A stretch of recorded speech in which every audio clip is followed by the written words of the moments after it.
Hello, everyone. Welcome. Unfortunately, our usual host, Dr. Häuptling-Meusburger, is sick today.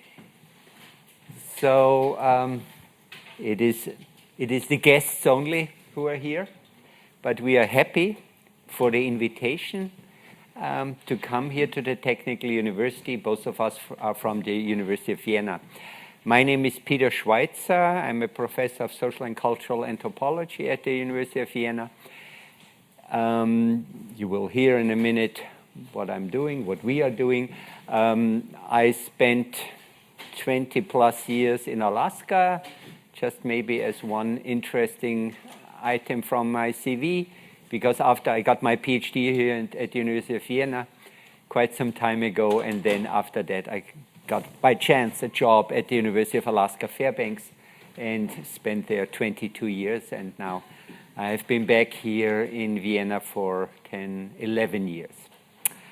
But I would like to give the word to Olga Povoroznyuk.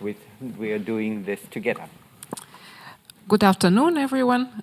Glad to see you all who came to this lecture. I'm a postdoctoral researcher and a lecturer at the Department of Social Cultural Anthropology, University of Vienna. I originally come actually from the north, from Siberia namely, and also I worked quite a long time in Moscow in Academy of Sciences before moving to Vienna in 2015 to join a group led by Professor Schweitzer, where we've been doing a number of very exciting research projects, mostly about the Arctic, regionally focused on that, but thematically ranging from indigenous issues to social and environmental change, more recently to infrastructure and built environment. And today we'll be talking about our research.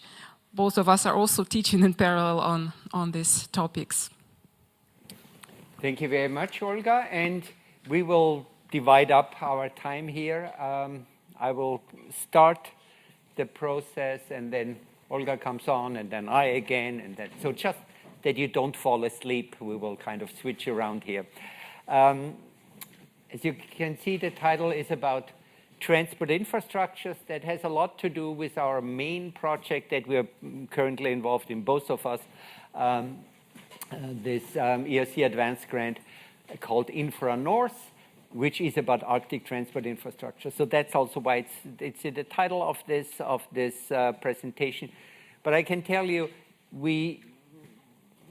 our interest is a little bit broader. I would say it's about built environments, and that's, I think, something where we come also much closer to your interests here. So built environments and infrastructures, but we typically just write infrastructures, but you can everywhere replace it with built environments and infrastructure. So you also see here, this is our research group at the university. So apart from this big grant we have running, we have a number of smaller grants, and they're all united in this research group, ENMOTE, Environments, Mobilities, Technologies. Olga, could you move it on? So if you work in the Arctic, and both of us have been working in the Arctic for a long time, the question arises, why would one deal with infrastructures? You know, many people, anthropologists and other scholars working in the Arctic deal with climate change, deal with indigenous issues, etc. Why deal with infrastructure? This image here that you see here of a supposedly drowning polar bear, by the way, polar bears are perfect swimmers, so they don't drown in water. But of course, they prefer sea ice to hunt for seals. We feel that there has been a little bit too much emphasis on the natural environments in the Arctic. There's, of course, a lot of natural environments in the Arctic. So a couple of years ago, we co-wrote an article together with our colleague Sigrid Schießer called Beyond Wilderness, Towards an Anthropology of Infrastructure and the Built Environment, specifically in the Russian North. But that's really where we're coming from, that we are, if you could maybe move on, that there is lives. Of course, we are anthropologists. We as anthropologists are primarily interested in lives of people wherever we work, be it in the Arctic or elsewhere. But we want to highlight the fact that also in the Arctic, people's lives depend extremely on infrastructures and other elements of the built environment. These are just 4 images demonstrating water infrastructures in the Arctic. Actually, 3 of them are in Alaska, and 1 image is here from Siberia. So all places where we have worked at. Yes, please. So are these chosen because they're the places that you've worked at, these examples, or is this also like where the main focus lies? So for, I don't know how it's in like Europe, for example, like in northern Norway, Finland, Sweden, if there's also like a lot of infrastructural development, or is it really more focused on Alaska and Siberia? So that's a good question. You will be seeing there will be a number of examples from Northern Europe, and our big project Infra North is pan-Arctic. We will talk about that a little bit later, and generally we will be talking about our own case studies. There will be a lot about Alaska, a little bit less about Siberia, but then also about Norway and Greenland. So these are places where we have worked on, quite some time ago. Actually, we had a project on freshwater and the impacts of climate change on freshwater, and clearly it has a lot of impact on subsistence activities, but it also has a lot of impact on how you get water from whatever the source of your water is into your house. Normally we turn off on the water faucet, and water comes out, and water runs again. But there are many places in the north, in the Arctic, where this is not the case. And you see here an extreme example in Wales, Alaska, where you just go to the river, basically, and get the water there. This is a case from Shishmaref, Alaska, where you accumulate snow over the winter and then thaw the snow, then have some filters, and then use that water. Here, White Mountain, Alaska, they drilled, so that's probably they have piped water from a central water facility closer to what we are used to. And this is also a very common occurrence, not just in Siberia, that you have a so-called water wagon.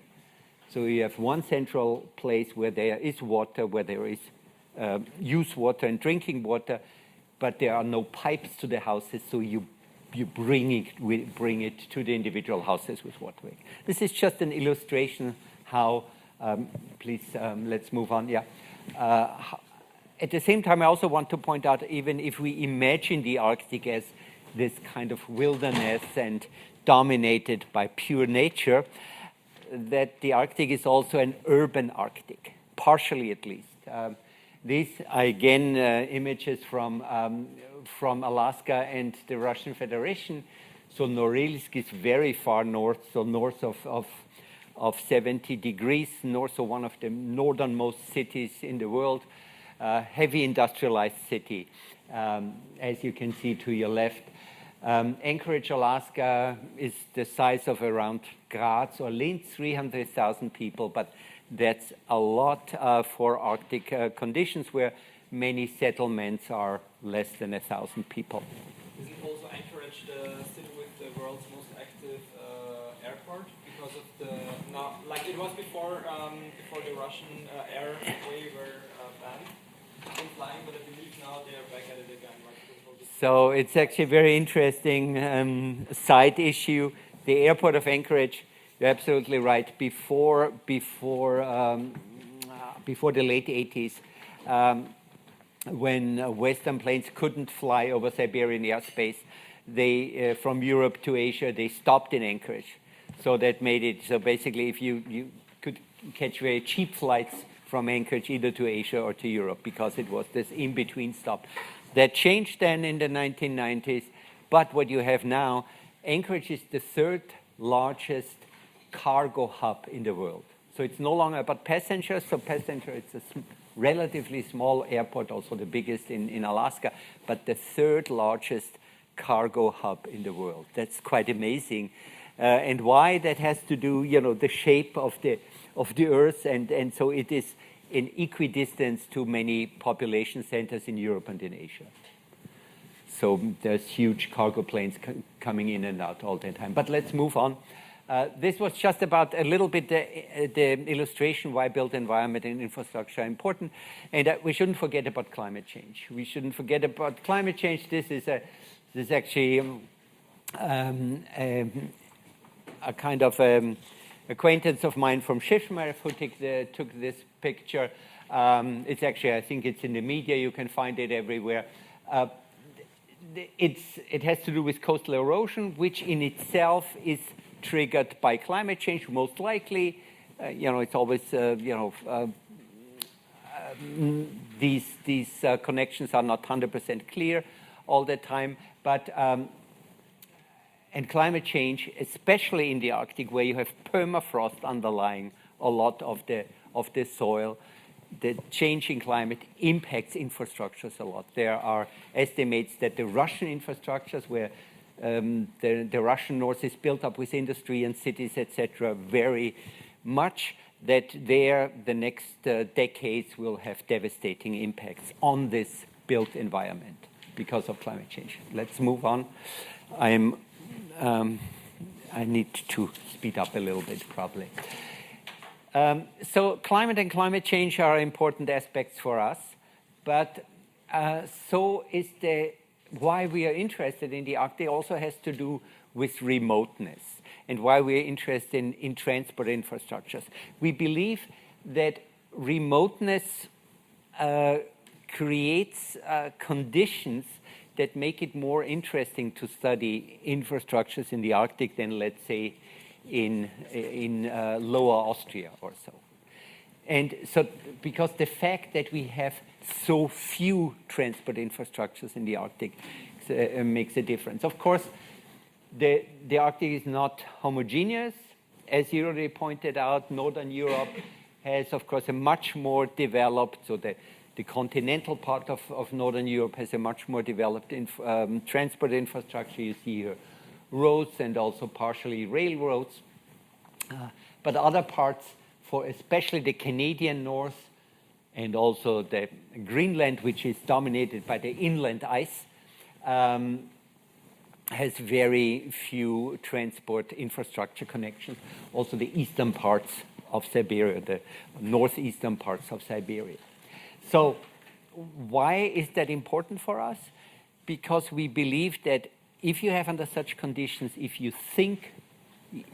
you plan or build new transport infrastructures, they have enormous repercussions and impacts, much more so than you would build a new road in Niederösterreich, for example, where you have already lots of existing infrastructures. It's less visible, at least.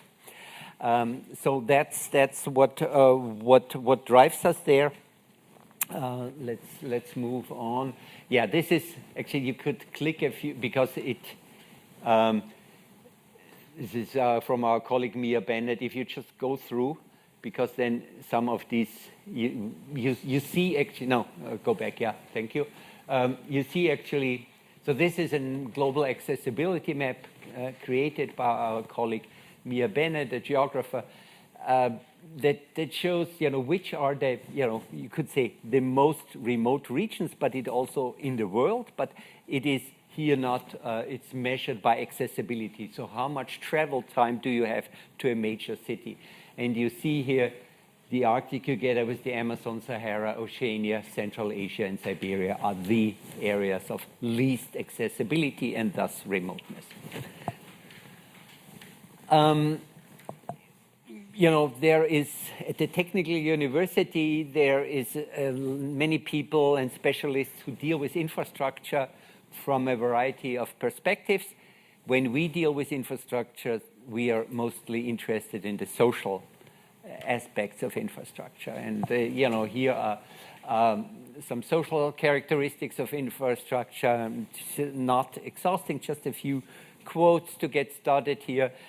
Brian Larkin wrote 10 years ago a very famous overview article from an anthropological perspective on infrastructure, and he makes that good point that infrastructures are matter that enable the movement of other matter. So that's important for us, that mobility in a particular, so movement is a more neutral term than mobility, but is important, but also these practices that are, these social practices that are associated with infrastructure are for us as anthropologists probably more important than the physical characteristics of infrastructure. Let's move on. Also, there are, in the technical literature, you can often read about infrastructure gaps. So if there is no infrastructure, it's perceived from the outside as an infrastructure gap. That can be the case or not. But we also found that there is something that you could call the infrastructure trap, where especially in the Arctic, we know of a number of examples of that building up infrastructures, especially in areas where there hasn't been any before, at least not this kind of modern infrastructure, and traps specifically indigenous people. It's part of the colonial process, you could say, and we need to pay attention to that as well. So, and just as to clarify, we are not taking a positive or negative perspective on infrastructure. We take a neutral perspective. We are interested how local people deal with it and assess it. We don't have to spend much time on that. That's probably more for an anthropological audience, but infrastructure was not really a big topic in anthropology until maybe 15 or so years ago. But and also the whole issue of the built environment, architecture. So it's not our domain normally, but it's sometimes good to look back what there has been and what there hasn't been. And Lewis Henry Morgan, an American scholar, an evolutionist from the 19th century, was actually, and he's one of the founders of the discipline of anthropology, he was actually one of the first to deal with houses and house life from his evolutionary perspective, which we no longer share today, but nevertheless, this gentleman, who was a lawyer, by the way, did also field work himself among the Iroquois in North America. He lived not far away from them. So there is a tradition that reaches more than 140 years back in time of dealing with built environment issues. Also, it is a little bit of a subdued tradition. Let's move on. A very interesting work then a couple of decades later. Initially, actually, that was the first English translation in 1979. The original French version of that was in 1905, 1906. And seasonal variations of the Eskimo. Of course, back then, one used the word Eskimo. Nowadays, we would use the word Inuit. Also, in certain parts of the Arctic, especially in Alaska, Eskimo is not considered a derogatory term, while in Canada, I advise you not to use the term Eskimo because it would be understood as an insulting term. So generally, we use today the word Inuit. As a collective, also there is a variety of groups who have their own specific regional self-identifying terms. In any case, this old work talks about seasonal variations, and it's not so much about building, but social morphology, how people aggregate differently in summers and winters, which also has an impact on the built environment and in infrastructure. Was also more than 100 years ago, quite some interesting early work. Yes, let's move on. Much closer to the present, and to my knowledge, this gentleman is still alive. He would have to be 94 years old now. And at least I have not found any indication that he has passed away. So let's wish him good health. Mr. Rappaport, an American scholar, was really one of the few who have been trying to bring anthropology and architecture and study of the built environment together. And very much coming from a communications approach, so architecture and the built environment as communication. And I think that is still, most of his work reaches back in the 60s, 70s, and 80s. But at least from an anthropological perspective, that is still very interesting work. Let's move on to the next. This gentleman, Thomas Hughes, comes from Science and Technology Studies, STS. We're getting a little bit closer to the present. Kind of almost 20 years ago, he published that on the human-built world, and as you can see in the subtitle, it's about technology, so it's his STS, or Science and Technology Studies perspective. But it is a point that we want to highlight, that most of the time we are living in human-built worlds, and also our environments are more and more built environments, even if they contain plants and trees and all kinds of elements of the natural environment, but they are human-built environments. And actually, the problem with his work, I think, is very much that he disregards the so-called natural environment. And from our perspective, working in the Arctic, what is so interesting is this interaction between natural and built environments. Let's move on.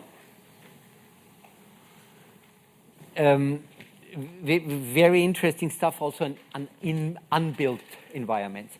And that reminds us of the fact that, building does something physical with the environment, clearly.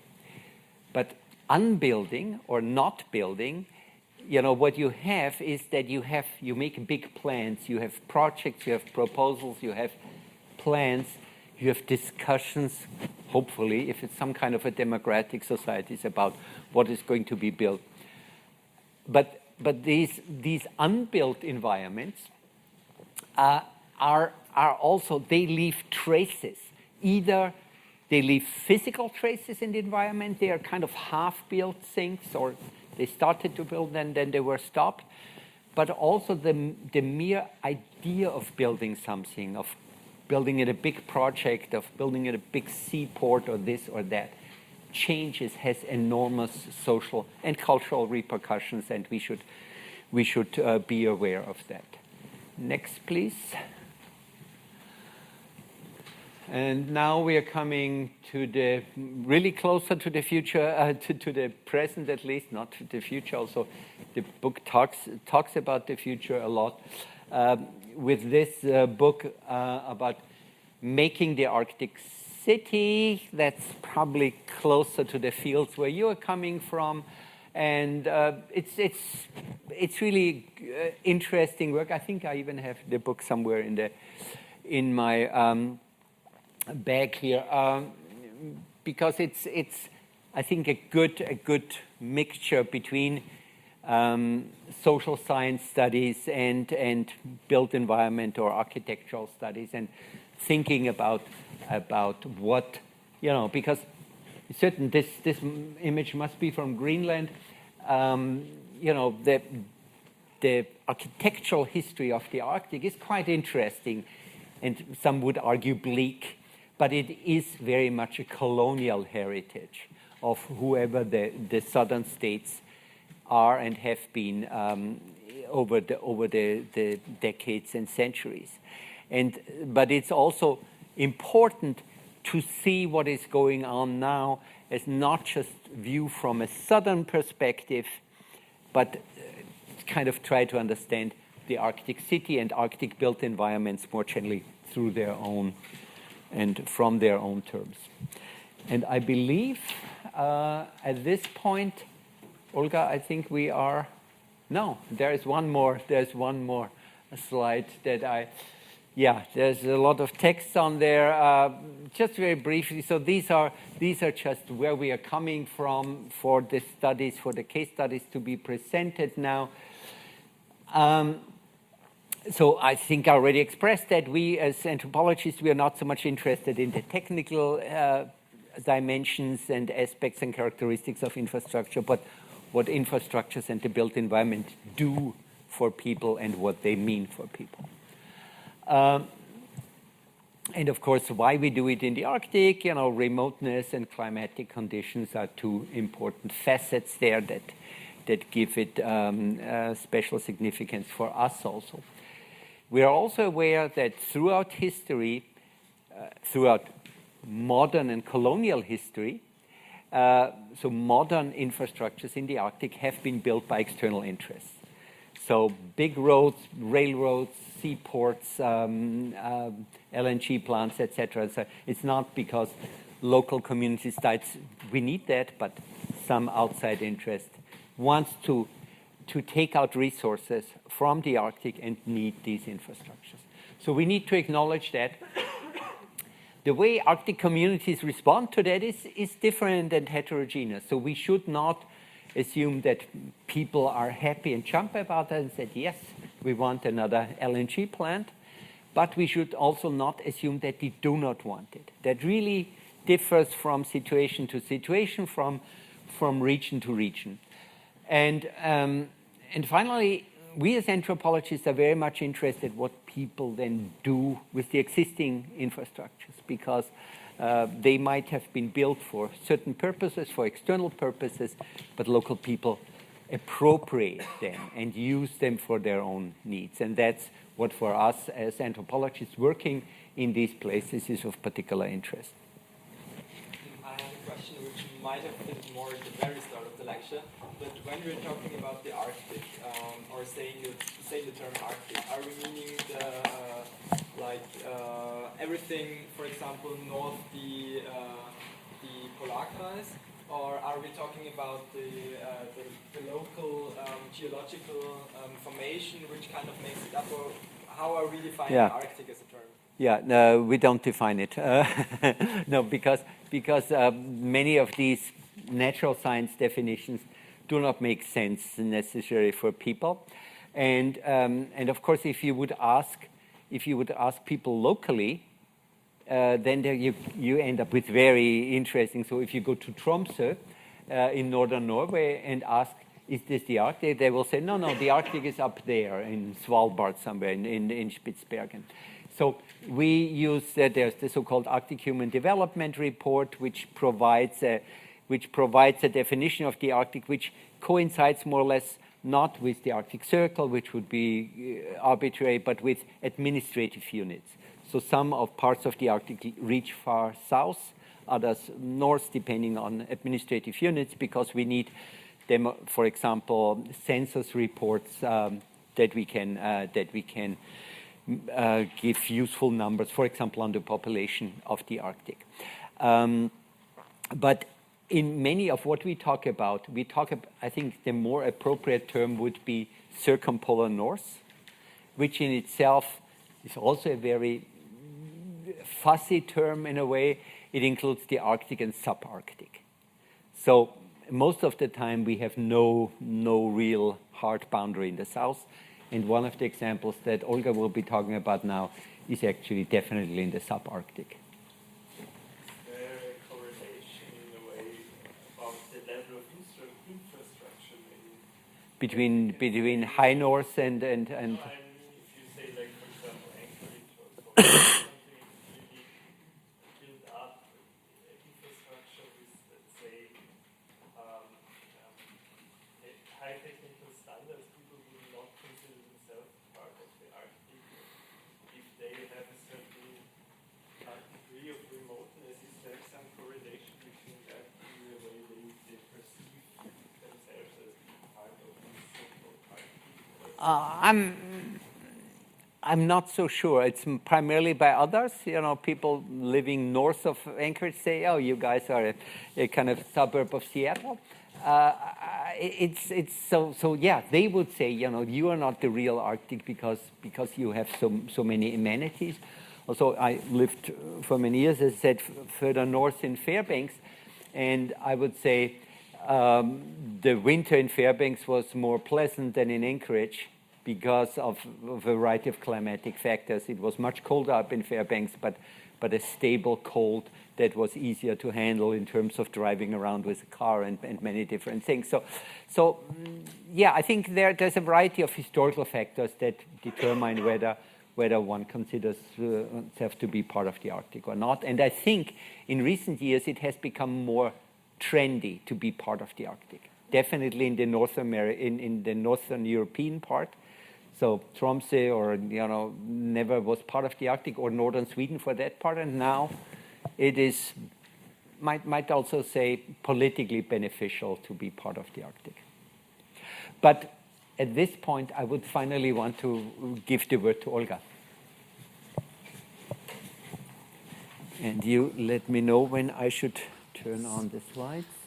So I will continue with an overview of disciplinary traditions in studying infrastructures, then introduce some of the methodological approaches, and then we'll talk about our project, so basically about the case studies and concrete examples coming from the Arctic. And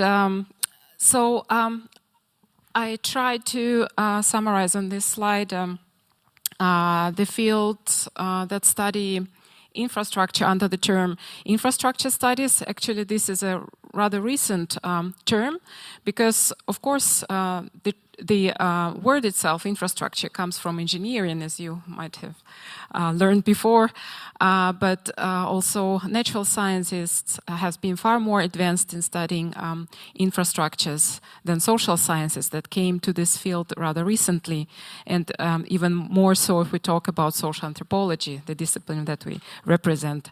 So this kind of interdisciplinary attempts to study infrastructures are relatively recent. And by now, there are quite some already initiatives for studying infrastructures interdisciplinarily. So one of such initiatives is initiatives called RATIC, Rapid Arctic Transitions Due to Climate and Infrastructure Change. That's part of the IASC, so International Arctic Science Committee, and both Peter and myself are also steering this initiative, as well as we are part of the IASC and representing Austria there. Peter was before, and I'm at the moment doing this. Next slide, please. But talking about infrastructure in social sciences, we can see a rather recent infrastructural turn. That means really a kind of a strong attention that social scientists has been paying to infrastructure, at least in the recent 2 decades. Of course, Peter gave you examples how anthropologists and historians and sociologists, I believe you talked about sociologists, maybe not, but there's also a work by Max Gluckmann, for example, about the bridge as a piece of infrastructure. So there was a lot of ethnographic attention to infrastructural objects, although it was a different kind of attention. What I want to say about infrastructural terms is this kind of a new application of infrastructure, not only as a concept, but also as a kind of a methodological lens. And then, of course, there are different types of research that operates with infrastructure. There's a more theoretical approaches like ANT, actor network theory. There is this kind of more than human or multi-species ethnography, another term you might have heard, might have not heard. So, and then there is more applied type of research that deals with social and environmental impact assessment of big infrastructure projects. So basically here infrastructure figures as a material object than a metaphor or a kind of a network.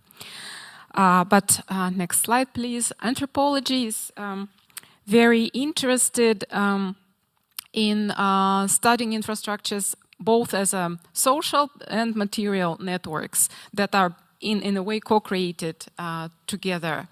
And we as anthropologists are very interested in several dimensions, including the temporal dimensions, or how infrastructure projects evolve through time, in the political aspects, how they become a kind of scenes or assemblages of political actions, and affective dimensions as well, how people perceive, how they relate to infrastructures, what kind of feelings or emotions they feel when they talk about infrastructure, when they see it, when they touch it.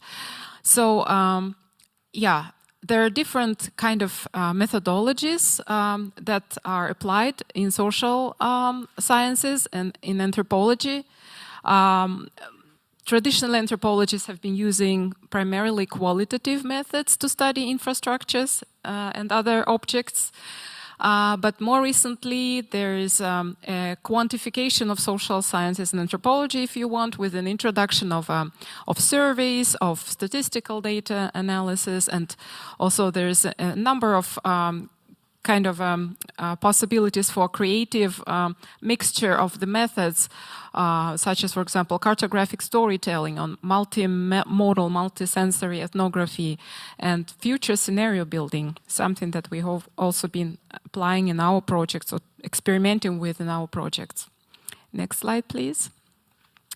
But so I will talk a little bit about methodology that we've been applying as anthropologists in research and infrastructure, which is also maybe its principles are similar to principles of studying other objects as well. But one very important methodological principle is community engagement. That means that whatever research we do in communities about infrastructures is truly involves community members themselves. That means the partnerships with local research institutions, organizations, and NGOs and administrations. That means participation of the residents, ideally at every stage of research. Next slide, please. So one first important step is, of course, collecting the data, and that we do primarily, again, still with the qualitative methods approach, and that means a lot of fieldwork and spending prolonged times in the studied communities. That means participant observation, so observing what people do, but also doing together with them, using the infrastructure, traveling with a train, talking to people, but also sitting down in the in different settings, depending on what kind of interview you make. We talk to experts who are kind of knowledge holders about infrastructure projects, but also with average residents, so to say. So biographical interviews, oral histories are also important method. And we do also the focus groups and more recently workshops with the communities to discuss how they, for example, envision their future with or without particular infrastructures, something that we did recently in several communities, or in 2 communities at least, when we conducted so-called scenario building exercises. And surveys and work with historical archives and statistical data on population, on socioeconomic change are also very important to understanding the role of infrastructure projects as part of a larger development of these communities. Another principle, maybe the last step also of the research, is the sharing research results back with the communities, and that we are doing not only by coming back to these communities always to report on what we've been doing and what are the results, but also creating some kind of an online products, for example, such as this multimedia portal about the Baikal-Amur mainline. So this case study that I will be talking next, that we researched in East Siberia. So this is basically a collection of online essays, ethnographic essays written in a more popular genre and accompanied by the dynamic maps. So this method of cartographic storytelling that I mentioned before was used here, and we worked together with our geographer who helped to build this up. So, also some ethical consideration that we always have doing research is how we engage with local communities. So with different groups, vulnerable groups, for example, indigenous peoples that are very often negatively impacted or most affected by the implementation of infrastructure projects. Another concern is actually, maybe the first one is the access to the field itself. So it's a tricky issue that has to be thought about well in advance before starting fieldwork, especially in the Arctic communities.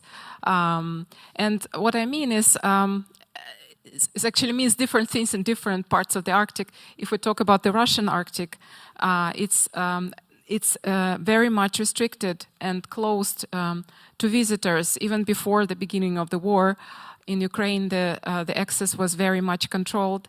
There was a lot of pressure for researchers coming in to do research. Even for myself as a Russian citizen, it was a challenge, but now it's virtually impossible, and also would not be possible for other ethical considerations. But also there's a number of regulations in other contexts, in national contexts, such as, for example, in Canada, to work in indigenous areas, you need to get special permits, research permits, before you go there. And of course, there is an issue of data protection and harmonization between different national and EU and American kind of guidelines for data protection. And for that, we need to adjust our research protocols and also data management within our projects. But I will not go in more details here. These are more kind of glimpses to give you an understanding how we work about infrastructures, but also in general about our anthropological work. Now I will talk more about concrete examples coming from our 2 or even 3 projects about infrastructure. So the first project that started in 2015 and lasted for 5 years. We prolonged it. Initially it was for 3 years, but it was a project funded by the Austrian Science Fund, FAF, and it was called Core Configurations of Remoteness, Entanglements of Humans and Transport Infrastructure in East Siberia. So, next slide, please. It included 4 components, and it focused on one particular mainline or railroad called Baikal-Amur Mainline, BAM. This is one of the northernmost, longest railroads that runs through subarctic areas of East Siberia and the Russian Far East, and makes up to 4,300 kilometers, with a side track leading down south to the region of the Sakha Republic of Yakutia. I will show the map later on the next slide. That stretches for another 1,200 kilometers, so pretty long. And what is interesting and remarkable about this project, that it was the last kind of a Soviet mega project that included not only the big transformation of nature and these ideas of the conquest of nature and believe in the power of progress and technologies, but also it was a big kind of a propaganda of the socialist values and construction of identities, and there are all these different aspects that came together with the railroad and caused a lot of transformations. So this is the map of the project showing our multiple field sites along these railroads, and those field sites includes indigenous villages, but also railroad towns, and there were about 60 new towns that were built with the railroad in these remote parts of Siberia. You see that the railroad crosses 5 administrative regions in Russia, and these are really huge, comprising several European countries if you compare to geographically. So, next slide, please. And what is interesting about these railroad communities as they shaped is they're also there from the material and architectural point of view. It was a lot of this kind of a national idea and that was behind the project or identity building project of the Soviet Union was that the railroad was one of the biggest construction sites that attracted the migrants from all across the different 15 Soviet republics and even smaller units within those republics. And each kind of republic was delegated or assigned to build a particular railroad station. And to symbolically represent this cultural diversity, to embody it also in architecture, the Soviet planners and designers used this different kind of elements of architectural design, such as the shapes of the railroad stations, buildings, to reflect this representation of different nationalities, such as you see, for example, the railway station in Novaya Chara was built in the form of supposedly a yurt that was connected to the delegation of the builders of this railroad, the migrants who were sent to construct it from the Republic of Kazakhstan. And the other railroad station was built by, I think, another kind of what was called a construction brigade, and it contains the elements of design from the coming from the indigenous Evenki communities. If you look at the watch, you see on the wall you can see the big clock on the wall. You can see the elements of the traditional carving of indigenous Evenki people living in this area. So the next slide, please. But one of the most representative group of population that currently lives in the region was actually brought to this region by the construction of this big infrastructure. And these are calling themselves BAM builders, so builders of the railroad, BAMovci in Russian. So they constitute one particular group that identifies themselves very closely with these infrastructure objects on many levels. It's not only this kind of a Soviet history that brought them to the region, but also the whole memory and identity and emotions connected with the process of construction. So the whole railroad and all this architecture and towns that appeared were built sometimes with their own hands, sometimes with the hands of their parents or grandparents, are now becoming very meaningful kind of objects or embodiments of these identities. Next, please. But the indigenous, yes, please. From other parts of the country mostly. Only some of those who came from the region were actually allowed to build the railroad. The whole propaganda machine of the Soviet Union aimed at bringing, actually drawing the populations from across the Soviet Union, and even to symbolically represent that each part of the Soviet Union sort of participates in the construction, although the majority maybe came from 3 or 4 republics, but it was a kind of a project that caused a lot of labor migrations, and then these migrants left, who were left there, and most of them stayed and made region their home. They constitute now the majority of population in proportion to the indigenous peoples, for example, that have been living there before the arrival of the mega project. So, yes, there was also a particular kind of labor segregation or labor policy that oriented local and indigenous population to work in the kolkhoz system, so to basically be involved more in subsistence activities and in providing, food and goods and services to those construction builders that came with the railroad from other parts of the country. So that was also very kind of a well-planned, in a way, division of labor that also resulted in this segregation, I would say, and polarization of communities in the end. It was a very different story and trajectory of development of indigenous communities who been living in the region for a number of years, decades, and hundreds of years in this area.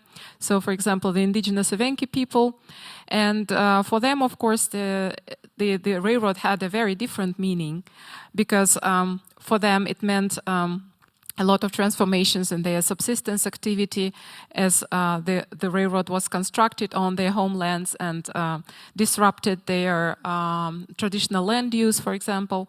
And in many cases, actually the remoteness, which was negatively seen by Soviet developers and planners and incoming population, was perceived as a positive quality by indigenous populations who wanted to use it as a resource in a way.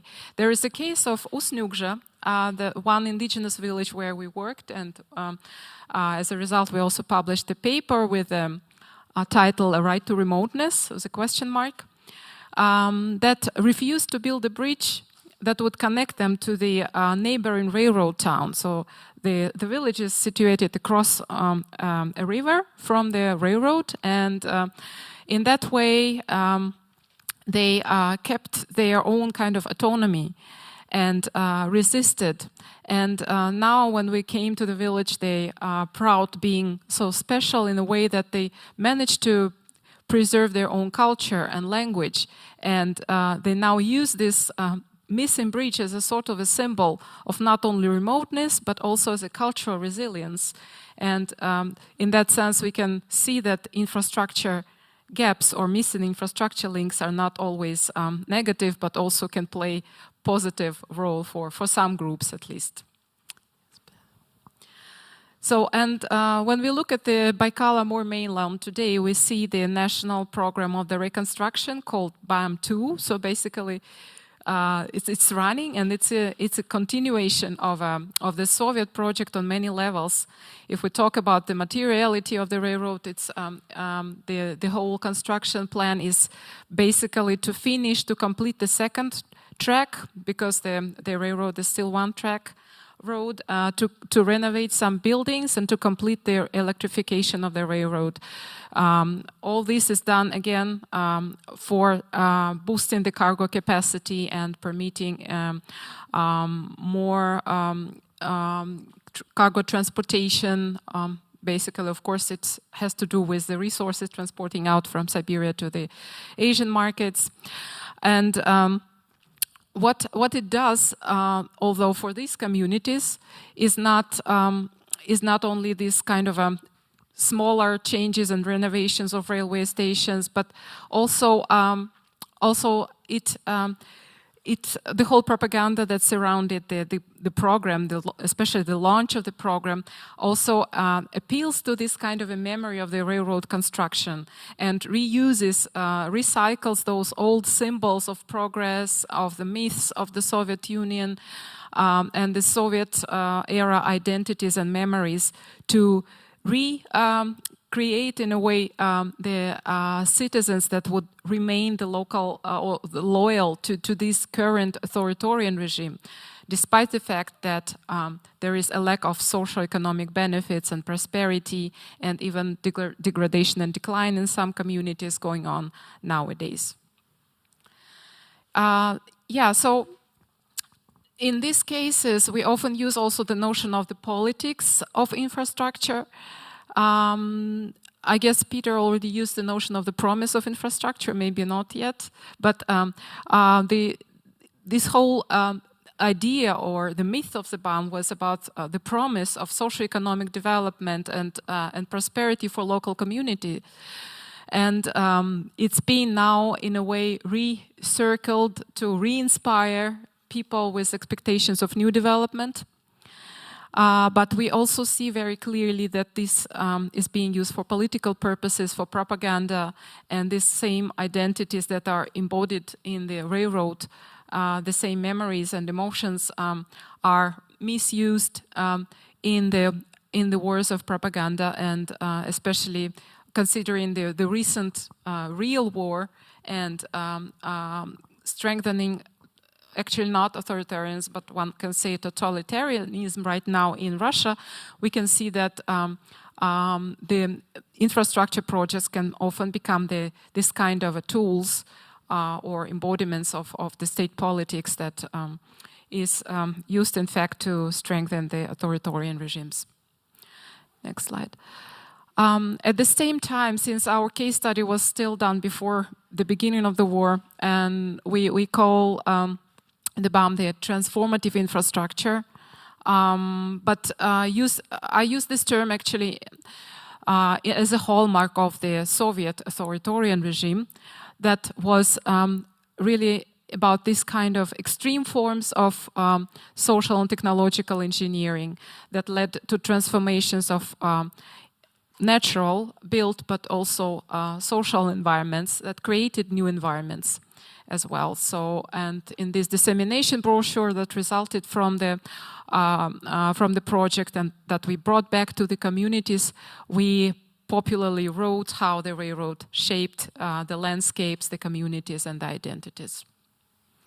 Next slide. And I will give the microphone back to Peter. Okay, thank you very much, Olga. And yeah, now I will say a few words about the project Infra North that was already alluded to it in the beginning. This is a big 5-year project, and as I said, it is its intention at least is to be pan-Arctic. So when we wrote the proposal in 2019, we wanted to work in all parts of the Arctic. Of course, now we cannot do new field work in Russia, but I will talk about that later. Both of us are in a leading role in that project, but there is also a much larger team. So we are 10 plus people who are working on that, mostly in Vienna, but we also have some collaborators elsewhere. Here you see the main research question, that the overarching research question: what is the role of transport infrastructures in sustaining Arctic communities? So enabling local residents in the north to stay there, to live meaningful lives, or is it, if you build a new road, does that enhance the quality of life for the people there, or is it just a fast way to get out of there and move south? As there are a number of demographic shifts happening, that people, like elsewhere in the world, move from small places to larger cities and also are moving south. And so we want to explore what the role of transport infrastructure in these more general population movements is. Here, this map is another map showing existing transport infrastructures. Again, you see a certain concentration in Northern Europe and Western Siberia.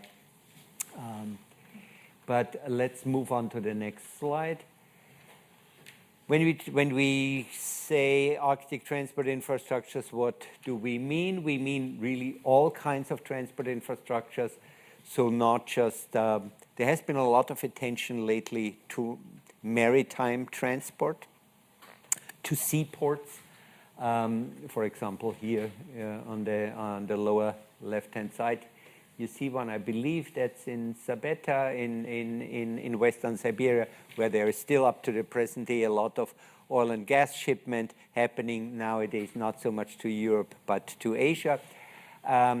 So maritime transport is increasing these days as the sea ice is diminishing. The Arctic Ocean is becoming more and more important as a transport artery. But also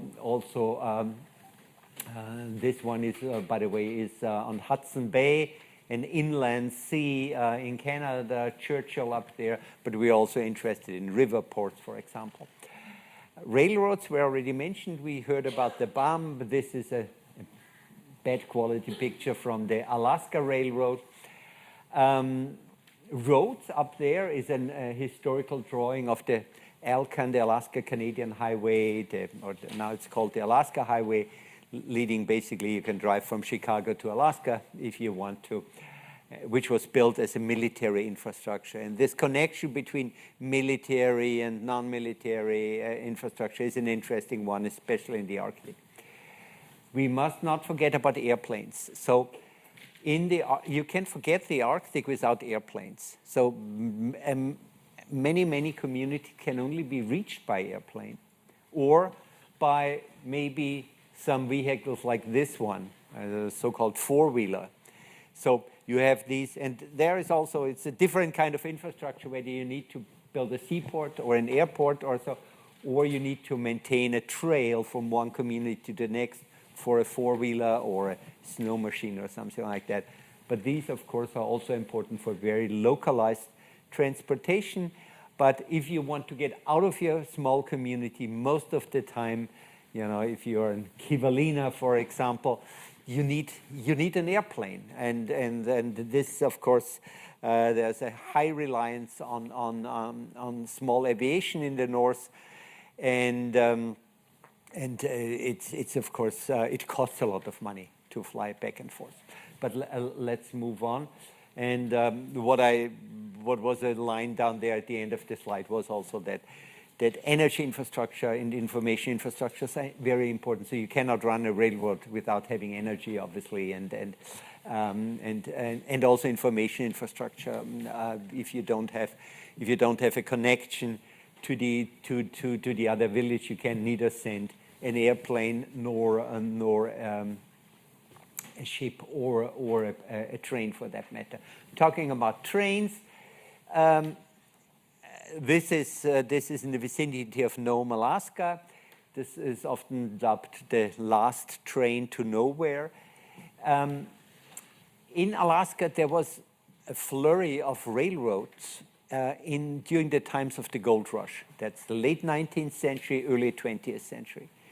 Because, you know, the same back then as today, you built these transport infrastructure in order to extract resources. Back then it was gold. Nowadays it's primarily oil, or maybe it's becoming more and more rare earth minerals. But then the Arctic is also littered by remnants of past infrastructures, of either unbuilt or unfinished. That's an issue we talked about earlier, but also remnants of infrastructure that are no longer in use. It's too expensive to move it away, and it's all that left. It's supposedly, you know, there's so much space there in the Arctic. Let's just leave it there. Now it has become a tourist attraction. Let's move on. So this is now a map with the field sites of our project. As I said, the Russian Arctic, which actually makes, it's basically half of the Arctic in general, is the Russian Arctic. We had plans for many more field sites in the past. We were planning to work in 5 different field sites in the Russian north. Because of the war, that's not happening. But you see 3 dots up there, 1 in Chukotka, Ekvekenot, 2 in the Republic of Sakha, Tiksi and Bykovsky. These are places we have worked we have worked before the war. We have historical materials that we are making use of right now. But these other points that you see in the western parts of the Arctic, so from Kirkenes, Rovaniemi, Kiruna, Narvik, Longyearbyen on Svalbard, etc., a variety of places in Greenland, the Faroe Islands, many points in northeastern Canada, in Nunavut, in Churchill, that was already mentioned, and right now we have only one case study in Alaska, Nome, but we might expand that a little bit. So, you see, we're trying to cover a lot of different parts of the Arctic as much as possible. Oh, yeah, sorry, I didn't. I was wondering why Reykjavik is not part of the Soviet, because as far as I'm concerned, it's probably the biggest city in terms of inhabitants, at least. Mm-hmm. Yeah. In the region, so why is it left out? You know, there's many cities in the Arctic. We're also not doing a study in Anchorage, for example. I think part of our selection of case studies has a lot to do with specific projects that are going on. For example, in Nome, Alaska, as you will hear in a moment, there's a new seaport being built. We are considering, or we had been considering, a case study in Iceland on the eastern side, where they were, Bremer Port was supposed to put in a big seaport, primarily for Chinese customers, for transshipment. But this has been stalled and is not happening right now. So wherever there are plans for new transport infrastructure development, these are particularly interesting for us. So not just to cover every part of the Arctic. But, okay, yeah. So these are some examples from Greenland. There's a colleague of ours who actually, she's American, but she lives in Nuuk, in the capital of Greenland, who is doing that research for us. So she is I don't know if those of you have ever been to Greenland, you know, right now you can only fly into one airport. There's only one airport in Greenland that can take jets, primarily coming from Copenhagen. That's in Kangerlussuaq. That's this place here. But now they're building 2 new airports, one in Nuuk, and in the capital, and one in Ilulissat, which is the tourism capital of Greenland, where they were home to the ice fjord. It's a great place. And in both places, they are building new airports, or expanding airports, so that jets can land. So probably in 1.5 years from now, by 2025, these new airports will be workable. They will be able to receive passengers.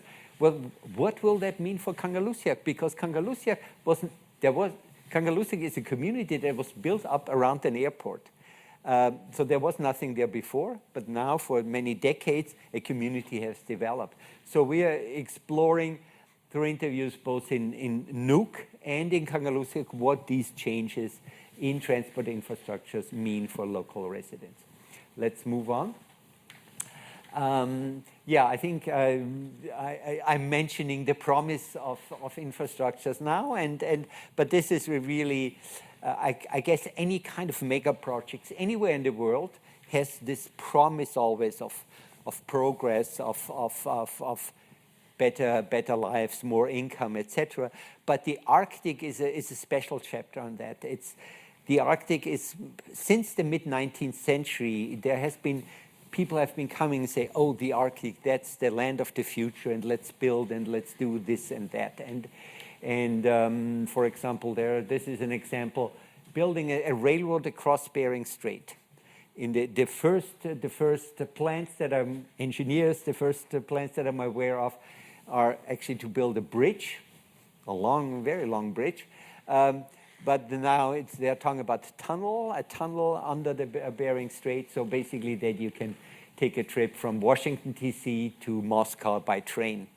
Nowadays, of course, it would be for geopolitical reasons not very advisable, but actually here, this is a ticket for a train ride from Moscow to Washington, D.C. that I'm the proud owner of. And I didn't have to purchase it. I was a booster in Nome, Alaska 30 years ago, wanted to get me to the point of investing into the park. So I said, sorry, I have no money and no interest in that. But then he reluctantly gave me the ticket anyhow.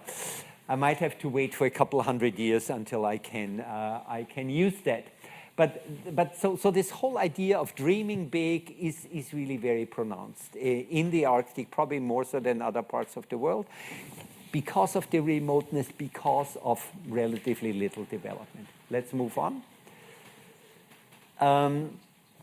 So as I said earlier, we are not interested, we are not coming in here into the project saying, you know, we are for development, against development, for transport infrastructures, against transport infrastructures. We know that there are a variety of pluses and potential pluses and minuses, and we are trying to understand. So this is an incomplete list of what we know so far, and of course it differs from place to place.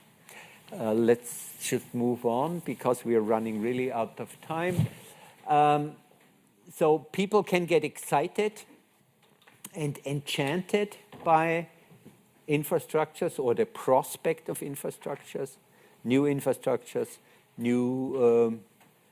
buildings and transportation lines, but it can also have the opposite effect. And that's also something we want to document.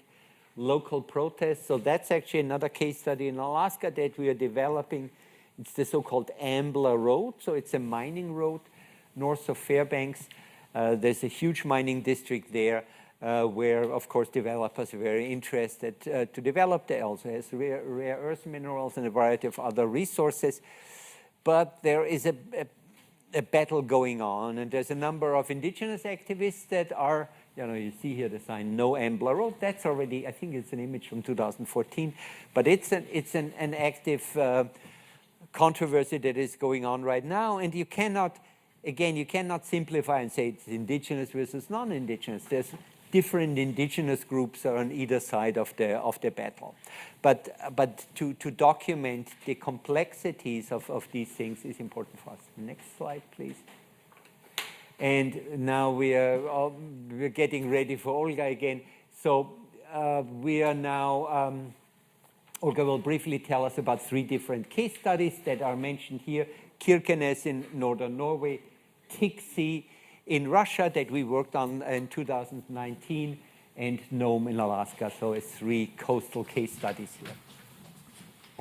And it will be really just like a potpourri of these study communities that we are working in right now, because Peter mentioned that we've been focusing more and more on maritime infrastructures since they've been playing such an important role in the rapidly changing Arctic, considering all these different pressures such as coastal erosion and environmental change progressing very rapidly, but also very complex geopolitical situation, especially after February 2022.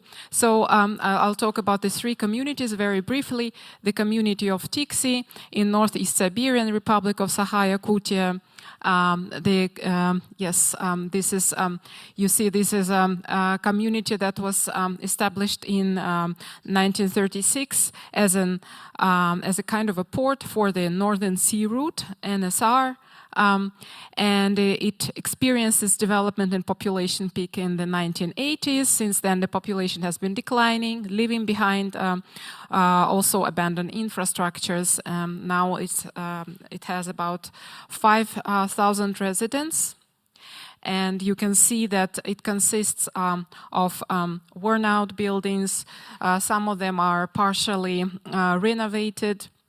What is also important and interesting about this community that it's or not the community itself, but it is a part of it is a military base, is a Russian military base that was revived starting from the late 90s.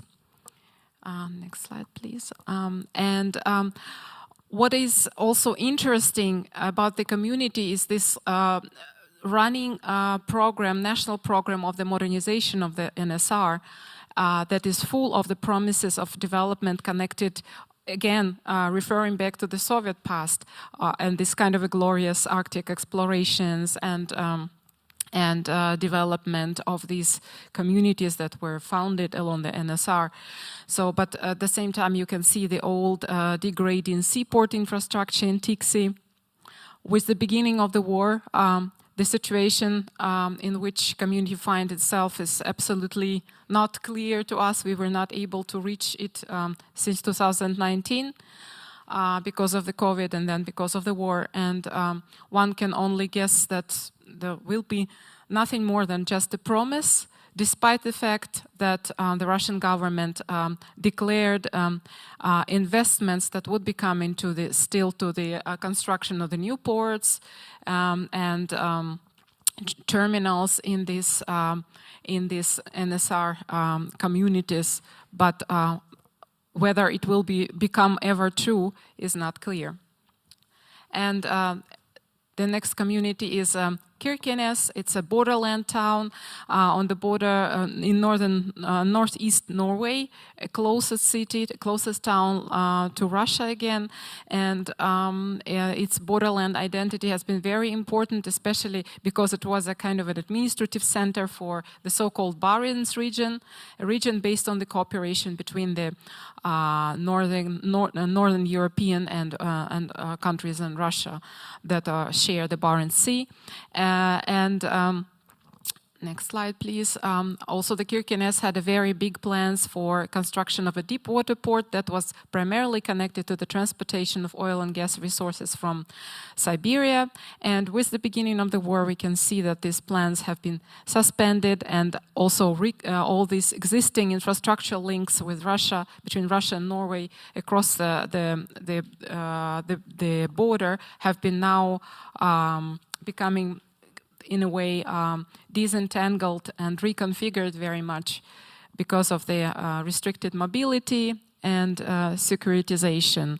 And we see that the Kirkenes now has been reorienting itself to tourism in terms of the construction of the seaport, and its future development is looking more at other countries and neighboring countries like Finland, for example.